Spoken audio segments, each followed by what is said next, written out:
नमस्कार, knocking-news.com में आपका स्वागत है। मैं हूं Girijesh Vashishtha. One nation one election.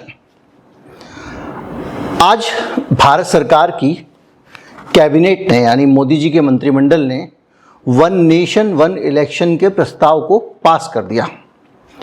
इसका मतलब यह है कि अब देश में कैबिनेट चाहती है कि इस देश में, पूरे देश में एक साथ एक ही बार में सारे चुनाव निपट जाएं। सरकार का कहना है ऐसा करने से बड़ा सारा खर्चा बचेगा, दिक्कतें कम होंगी, बहुत सारे इस तरह के तर्क दिए जा रहे हैं। लेकिन ये सही मायने में एक कैसा कदम होगा इस देश के लोकतंत्र के लिए, राजनीतिक दलों के लिए, आम नागरिकों के लिए, भविष्य के लिए और कक्का के लिए, कक्का मतलब अमेरिका के लिए, आज इसको हम अच्छी तरह समझेंगे। कहीं मत जाइए, चैनल को सब्सक्राइब कर लीजिए। मैं अभी हाजिर होता हूँ।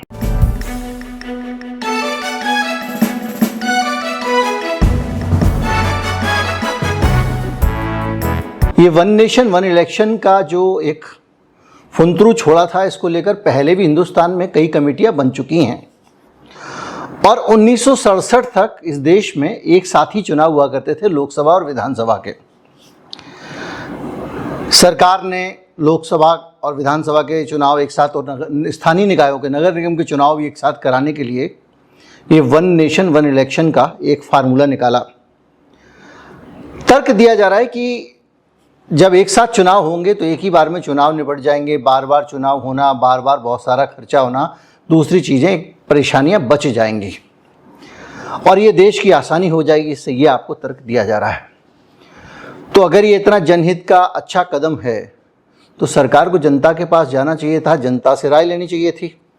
तो सरकार कहेगी हमने तो राय ली। तो कैसे राय ली? तो उन्होंने एक काम किया कि रामनाथ कोविंद जो है, पहले राष्ट्रपति जो होते थे, उनकी अध्यक्षता में कमेटी बना दी, यानी मोदी जी की कैबिनेट, मोदी जी की कमेटी। अगर कमेटी में कम से कम सभी तरफ के लोग होते, अलग अलग विचारों के लोग होते, एक मंथन होता, तो देश के लिए सही फैसला हो पाता। लेकिन इसका मतलब ये हुआ कि मोदी जी इस वन नेशन वन इलेक्शन को लागू करना चाहते थे, इसलिए उन्होंने एक ऐसी कमेटी बना दी जो उनकी मर्जी के मुताबिक रिपोर्ट दे दे। इस कमेटी ने लोगों के सुझाव मंगाए और लोगों के सुझाव कैसे आते हैं आप देख लीजिए। आजकल सोशल मीडिया पे वक्फ वाले मामले में एक कैंपेन चल रहा है कि आप वक्फ बोर्ड को लेकर जो है मेल करिए, ये क्लिक करिए, मेल हो जाएगा। इस तरह की चीज़ें चल रही हैं। तो ऐसे बहुत सारे उनके पास सुझाव भी आ गए हैं।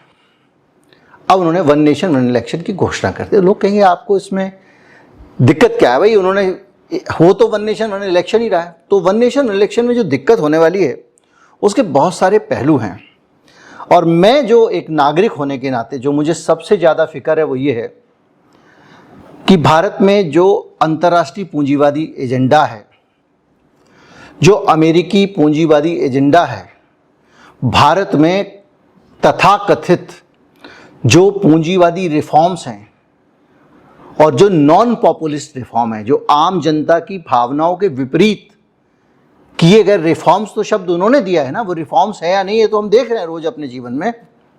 क्या बदल गया हमारे जीवन में और किस तरह से बदला, किस तरह से अमीर अमीर होता जा रहा है, गरीब गरीब होता जा रहा है, ये सब लिखा हुआ है। तो वो जो रिफॉर्म्स होने वाले हैं, जो इस देश में सुधार की बात की जा रही, तथाकथित सुधार, उनको करने में अड़चन नहीं आएगी। कैसे अड़चन नहीं आएगी? अब एक बार चुनाव हो गया, अब अगले साल तक कोई दिक्कत ही नहीं सरकार को। जो चाहो करो, जैसे मर्जी करो, कौन विरोध करने वाला? और चुनाव के बगैर इस देश की सरकार सुनती किसकी है?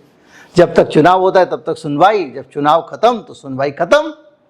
चुनाव से पहले तो आपके घर पे भी आएंगे, पाँव भी दबाएंगे, गिफ्ट भी देंगे आपको। केजरीवाल जी ने देखिए अच्छा बच्चा बनने के चक्कर में चुनाव से पहले इस्तीफा भी दे दिया और जनता से पूछ के ही अब बनेंगे मुख्यमंत्री। इससे पहले भी उनके पास ये अवसर था। तो चुनाव आते समय अच्छे बच्चे, राजा भैया लोग बन जाते हैं, यानी जनता के चरणों में पड़े होते हैं, जनता के बारे में बात कर रहे होते हैं, जनहित की बात कर रहे होते हैं, जनता की पॉलिसी लाते हैं, नई नई चीज़ें करते हैं ताकि जनता खुश हो जाए। लेकिन अगर 5 साल में एक ही बार काम पड़ेगा नेताओं को, तो मुझे और आपको कौन पूछने वाला है?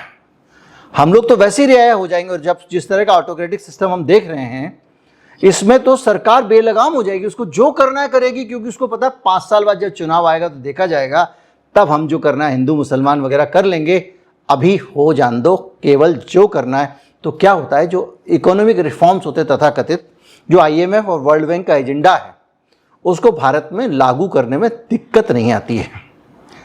और इसलिए कांग्रेस पार्टी से भी अगर आप उम्मीद करो कि इन तथाकथित रिफॉर्म्स का विरोध करेगी, तो आप ज़रूरत से ज़्यादा उम्मीद कर रहे हैं। इस मुल्क में ये जो सरकारें हैं, भाई आखिर ये पूंजीवादी एजेंडा भारत में कौन लेके आया था? कांग्रेस ही लेकर आई थी ना। लेकिन ये एक बिंदु है जो हम सबके लोकतांत्रिक अधिकारों पे डाका डालता है। दूसरा बिंदु और भी है, इस देश के संविधान में 5 साल के लिए चुनाव होने का प्रावधान है, चाहे वो विधानसभा क्यों है, लोकसभा क्यों। अब पता चला एक दिल्ली विधानसभा है। अब दिल्ली विधानसभा के चुनाव 1 साल बाद होते हैं, केंद्र सरकार के बाद में।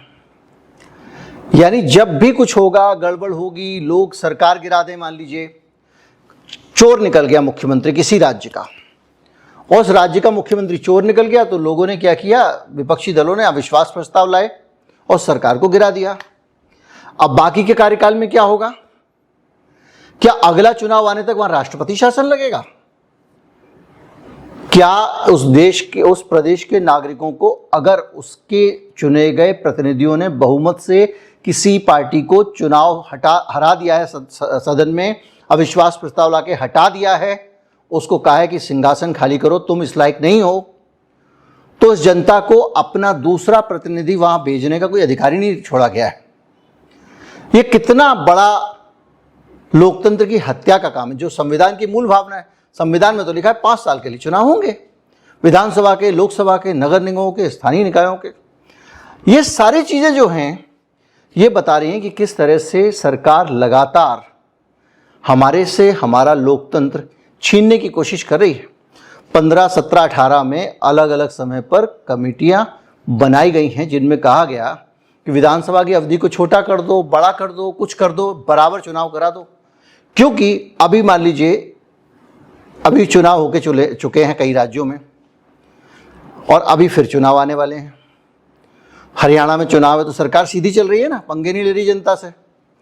अब पता चला कि हरियाणा का चुनाव लोकसभा के एक बाद आने वाला है, फिर इन्होंने कर दिया कि एक देश एक चुनाव।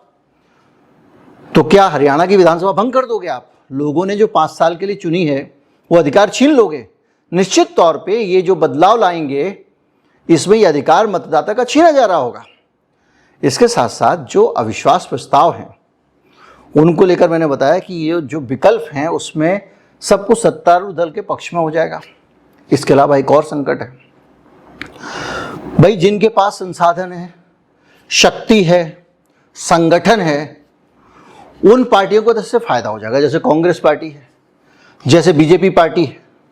पता चलेगा कि जब एक साथ चुनाव होंगे, तो जब मोदी जी की और राहुल गांधी की टक्कर हो रही होगी, करोड़ टक्कर क्या है, ऐसे कोई बहुत काबिल लोग थोड़ी हैं, लेकिन अब इन लोगों के साथ में बहुत सारे संसाधन हैं, रुपया पैसा है, बड़ा सी कार्यकर्ताओं की फौज है, देश भर में मतलबियों का एक बड़ा संगठन है, जो एक दूसरे से फायदा होगा इस चक्कर में पार्टी में घुसे रहते हैं। नेताजी के साथ फोटो खिंचाने का आज अवसर प्राप्त हुआ करके सेल्फी अपनी पोस्ट करते हैं। तो इन सारे कार्यकर्ताओं की, जब इनके पास इतनी बड़ी फौज है, जिसमें पैसे हैं, संसाधन हैं, अडानी अंबानी टाइप का समर्थन है, सब कुछ है, तो क्या होगा कि जब चुनाव हो रहा होगा, तो जब एक साथ चुनाव होगा, तो तमिलनाडु का जो आदमी है, या फिर वो उत्तराखंड का आदमी है, या फिर दिल्ली का आदमी है, उसके पास में अरविंद केजरीवाल के बारे में सोचने का वक्त ही नहीं होगा। तमिलनाडु के पास डीएमके के बारे में सोचने का वक्त ही नहीं होगा। बंगाल वाले के पास ममता के बारे में सोचने का वक्त ही नहीं होगा। क्यों? क्योंकि केंद्रीय पार्टियों का इतना बड़ा आभा मंडल होगा, जो बाकी पार्टियों की सरकार ही नहीं बनने देगा। इस देश में 67 तक एक देश एक चुनाव होते थे, और कांग्रेस पार्टी ही छाई रहती थी।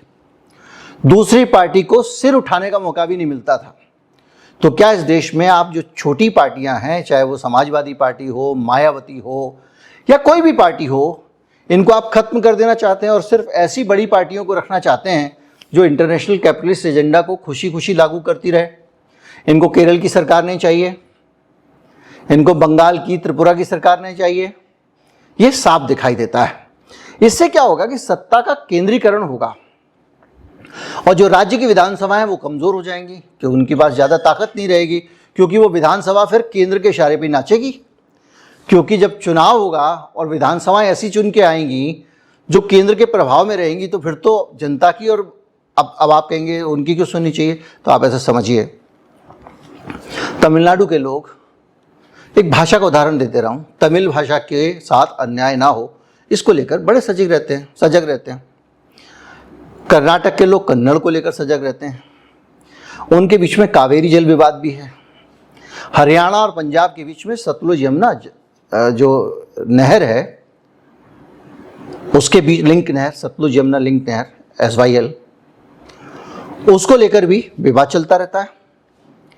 तो ये जो राज्य हैं, जब केंद्र सरकार इतनी पावरफुल हो जाएगी तो राज्यों के जो हित हैं, राज्यों के जो अपनी इच्छाएं हैं उन राज्यों की, वो इच्छाएं तो घुट जाएंगी, उनकी कोई सुनने वाला ही नहीं होगा। जबकि मान लीजिए कावेरी का पानी है, कर्नाटक को के अपने तर्क हैं और तमिलनाडु के अपने तर्क हैं, तो कम से कम वो ऐसी सरकार चुन सकते हैं जो उनके राज्य के बारे में सोचती हो। तो ये फिर से एक लोकतंत्र की हत्या होने वाली है। इसके साथ साथ जो राज्यपाल हैं उनकी भूमिका को लेकर भी बड़ा सवाल है। भारत में राज्यपाल एक तरह से केंद्र सरकार के एजेंट के तौर पे काम करते हैं, ये हम लगातार देख रहे हैं। एक झटके में सरकार बदल दी जाएगी, आपकी फाइल लौटा दी जाएगी। सरकार के फैसलों की फाइलें जिन पे राज्यपाल को रोकने का अधिकार नहीं है, अगर एक विधानसभा में पास हो गया कोई कानून, राज्यपाल लटकाए हुए हैं, उसको आगे बढ़ा ही नहीं रहे हैं, सुप्रीम कोर्ट को हस्तक्षेप करना पड़ रहा है। तो ऐसी हालत में राज्यपाल जो है वो अगर राज्य सरकारों में अड़ंगे लगाते हैं, कल के दिन किसी सरकार को भंग कर देते हैं, तो क्या होगा? 5 साल के लिए जिस पार्टी की सरकार को भंग किया गया है, जिसके साथ अत्याचार हुआ है, वो जनता के पास नहीं जा पाएगी अपना रोना रोने के लिए कि देखिए आपने हमें बना के भेजा था, इन लोगों ने हमको हटा दिया। तो वन नेशन वन इलेक्शन के पीछे किस तरह का एक अथॉरिटेरियन, शक्तिशाली, केंद्रीय शक्ति वाला राज्य बनाने की साजिश चल रही है या इच्छा दिखाई देती है केंद्र की, इसको आप इससे समझिए। इसके अलावा सरकार एक तर्क दे रही है कि भाई हमको संसाधन कम खर्च करने पड़ेंगे क्योंकि एक बार में चुनाव निपट जाएगा। अरे भैया, कहाँ से संसाधन लाओगे? अभी आपका जो लोकसभा चुनाव एक साथ तो हो नहीं पाता है, 6 चरणों में 7 चरणों में होता है। अभी यहाँ पे फौज भेजी है, फिर वहाँ से वहाँ जा रही है। चुनाव आयोग आपके देश में ये नहीं बता पाता, चुनाव निकल जाता है, काउंटिंग हो जाती है, ये नहीं बता पाता है कि एग्जैक्टली कितने % वोट कहाँ पड़े थे। ऐसी हालत है तब जब आप 6 चरणों में चुनाव करा रहे हो। जब पूरे देश में एक साथ एक ही चुनाव कराओगे तो आपका चुनाव आयोग इसको कैसे हैंडल करेगा? अतीत में चुनाव आयोग इस मामले में अपनी रिजर्वेशंस बता चुका है, बोल चुका है कि इसको लेकर दिक्कतें हो सकती हैं, लेकिन अब का चुनाव आयोग तो कहेगा अरे ये तो बहुत ही बढ़िया आइडिया है, हम तुरंत कर देंगे। क्यों? क्योंकि वो चुनाव आयोग भी मोदी जी है, कमेटी भी मोदी जी भी है, कैबिनेट भी मोदी जी है, और मोदी जी की इच्छा है, मतलब इस देश को करना पड़ेगा। तो आप एक बार सोचिए, संसाधन का जहां तक सवाल है। दूसरा, धांधलियां। जब व्यापक स्तर पर देश भर में एक साथ चुनाव होगा तो कहां कितनी क्या धांधली हो रही है, उसको कैसे मॉनिटर किया जाएगा, कौन देखेगा, कैसे देखेगा? सारी लोकसभा की सीटें और सारी विधानसभा की सीटों में एक साथ वोटिंग पड़वा रहे हो आप, वो भी ईवीएम से। इस तरह के क्लासिकल आइडिया लेकर आने के पीछे सिर्फ एक मकसद है, चुनाव अच्छा हो ना हो, भाड़ में जाए। राज्यों के अधिकार बचे ना बचे, भाड़ में जाए। किसी भी तरीके से जनता की ताकत बचे ना बचे, भाड़ में जाए। ताकत केंद्र के पास मजबूत होनी चाहिए ताकि वो इस देश में जो पूंजीवादी एजेंडा है, बिल गेट्स का एजेंडा है, जॉर्ज सोरोस का एजेंडा है, जिसके जितने भी एजेंडे होते हैं, उन एजेंडे को जैसे चाहें, IMF का एजेंडा है, वर्ल्ड बैंक का एजेंडा हिंदुस्तान में लागू करते रहें और 5 साल कोई टोकने वाला ना हो, टेंशन ना हो यार अभी तो हरियाणा के चुनाव आ रहे हैं, ऐसा ना हो कि वहाँ पे जनता हमको बाहर निकाल दे। तो ये पूरा जो इंटरनेशनल कैपिटलिस्ट एजेंडा है उसको हम लागू कर पाएँ। और जब जो सरकार है उसकी अगर उसमें विविधता नहीं होगी, बहुलता नहीं होगी, हर तरह के, हर जगह के लोग हों, हर तरह की सरकारें हों, हर तरह का सिस्टम हो, तब तक आप कैसे उम्मीद कर सकते हैं कि वो देश का जो सरकार चुन के आएगी वो सबके साथ न्याय करेगी?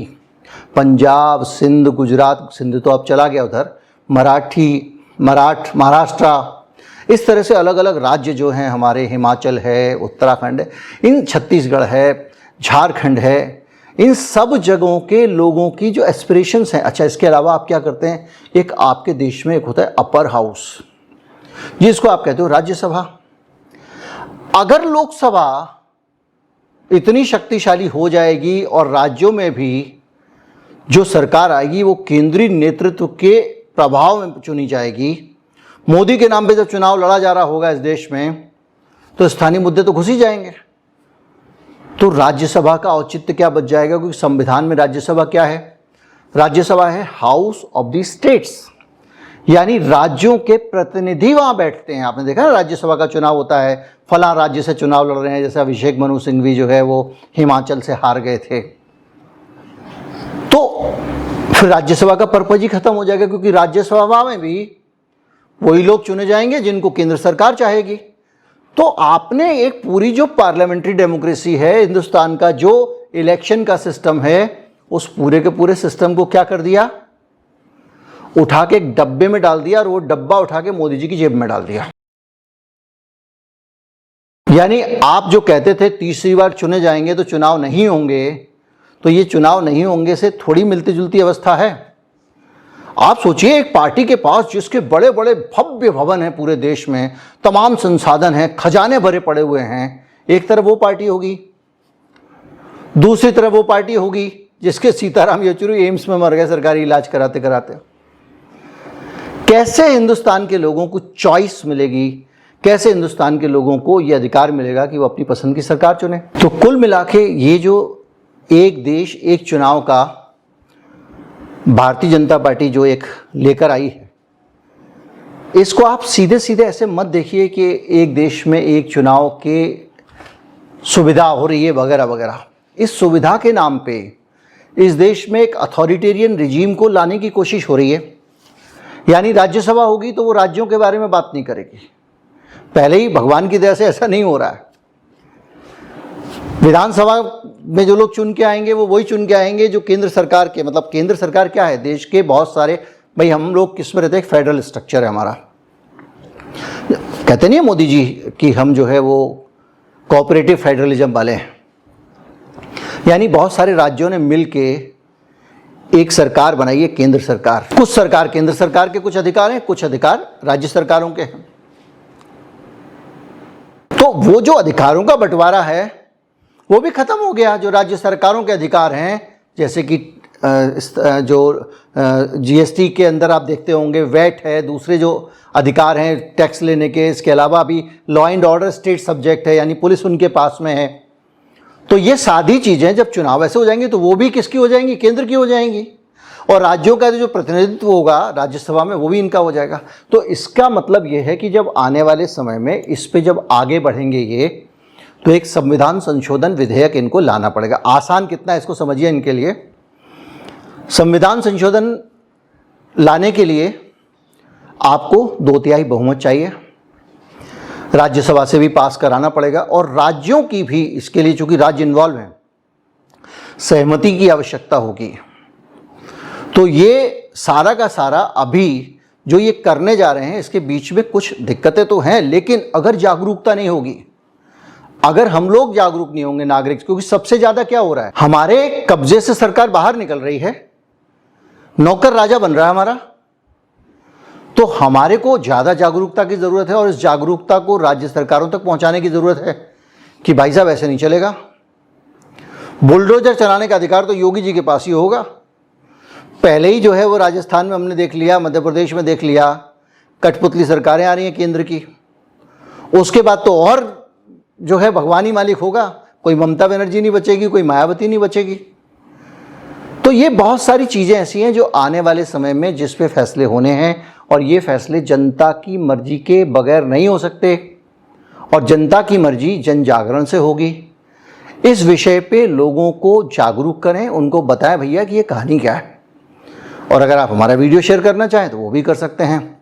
लाइक करें, कमेंट करें, और भी जितने बटन वटन है, मेंबरशिप लेनी है, कुछ लेनी है, QR कोड स्कैन करना है, वो भी आप कर सकते हैं। नमस्कार, जय हिंद।